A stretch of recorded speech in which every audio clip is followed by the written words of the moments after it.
अपने हृदय में विराजमान श्री गुरु महाराज जी का ध्यान करते हुए प्रेम सहित बोलो जयकारा। बोल मेरे श्री गुरु महाराज की जय।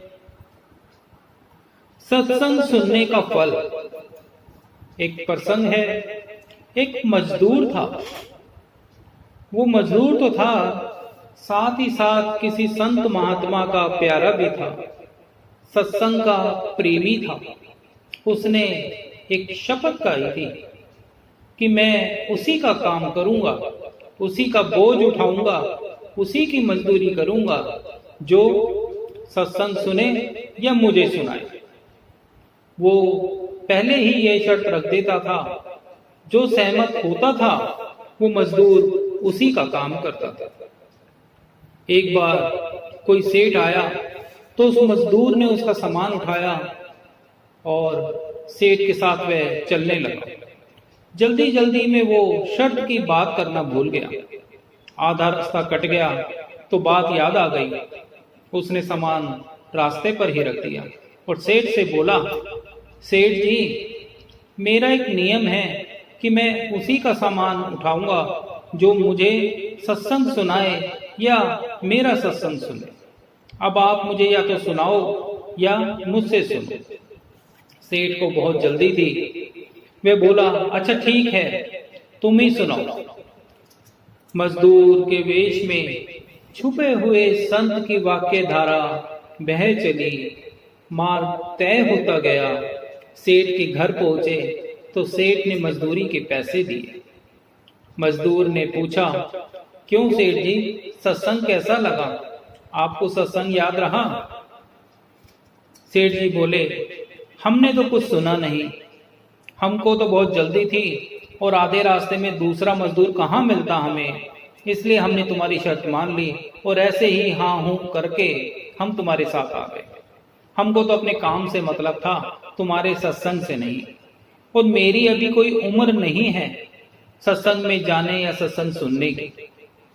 मुझे अपने व्यापार से और घर की जिम्मेदारियों से अभी फुर्सत नहीं है। जब मिलेगी तब सोचूंगा, अभी तो बहुत उम्र बाकी है। उस भक्त मजदूर ने सोचा कि कैसा अभागा है ये सेठ, मुफ्त में सत्संग मिल रहा था और सुना नहीं। ये तो बड़ा पापी मनुष्य है। कहते हैं कि तुलसी पूर्व के पाप से हरी चर्चा नहीं सुहाए, जैसे ज्वर के जोर से भूख विदा हो जाए। एक जमाना था कि राजा लोग राजपाट छोड़कर गिरी गुफाओं में गुरुओं को खोजकर उनके सत्संग का लाभ उठाया करते थे। उस मजदूर भक्त को बड़ा आश्चर्य हुआ। उसने अपनी आंखें बंद कर अपने सतगुरु का ध्यान धरा और अपने अंदर गोता लगाया। उस खजाने में गोता लगाया, फिर सेठ की ओर देखा और बड़ी गहरी सांस ली और कहा, सेठ जी, आपकी उम्र कहाँ काफी है। कल शाम को 7 बजे तक तो आप सदा के लिए इस दुनिया से विदा हो जाओगे। आप 7:30 बजे भी एक जीवित नहीं रहेंगे। अगर जीवित रहें तो आप मेरा सर कटवा दें। सेठ कांपने लगा। भक्त की वाणी में बड़ा ओज था। सेठ भक्त की सच्चाई समझ गया, पैर पकड़ लिया। भक्त ने कहा, सेठ जी, अब आप यमपुरी में जाएंगे, तब आपके पास पुण्य और पाप का लेखा जोखा होगा, हिसाब देखा जाएगा। आपके जीवन में पाप ज्यादा है और पुण्य बहुत कम है। अभी रास्ते में जो सत्संग सुना, थोड़ा बहुत उसका पुण्य भी होगा। आपसे पूछा जाएगा कि आप कौन सा फल पहले भोगना चाहते हैं, पाप का या पुण्य का। तो यमराज के आगे स्वीकार कर लेना कि मैं पाप का फल भोगने को तो तैयार हूं, पर पुण्य का फल भोगना नहीं चाहता। मैं पुण्य का फल देखना चाहता हूं।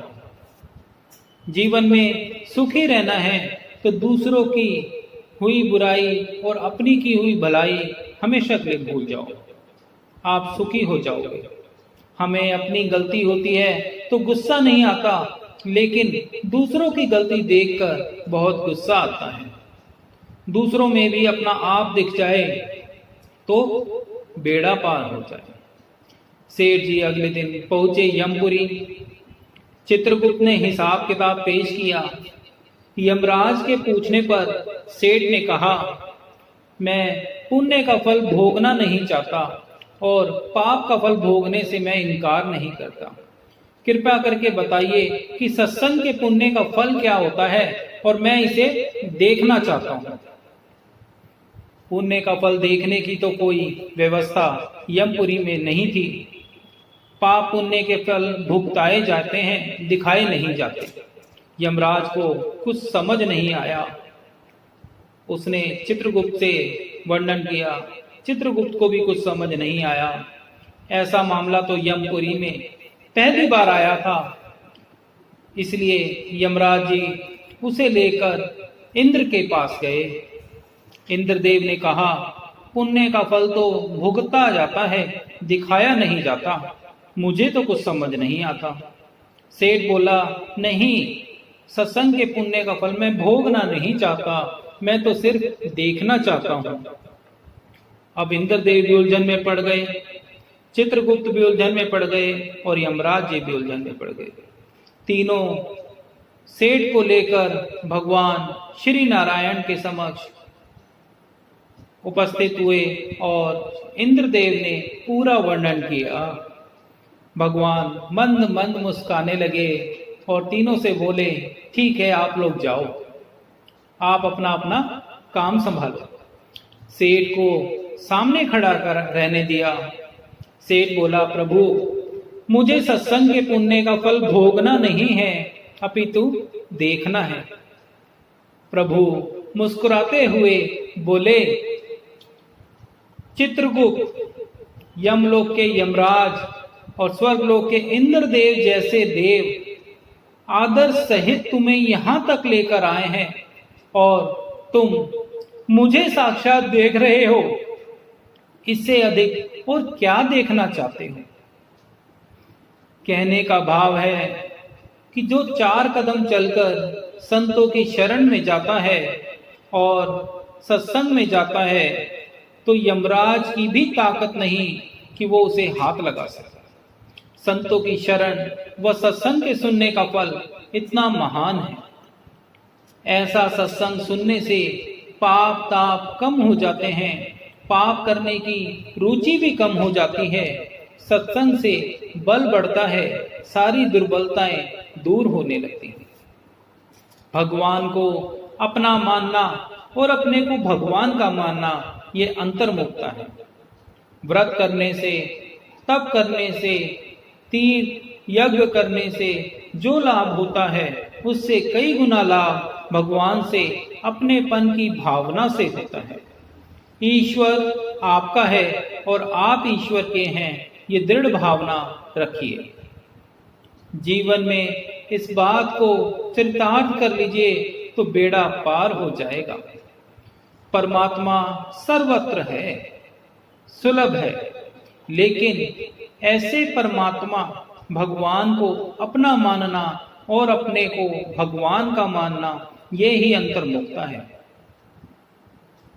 परमात्मा स्वरूप सतगुरु और हमारे संत महात्मा का दर्शन व साथ बहुत दुर्लभ है। ऐसे महात्माओं संतों का संग मिल जाए तो जीवन में रंग आ जाए। बोलो जयकारा, बोल मेरे श्री गुरु महाराज की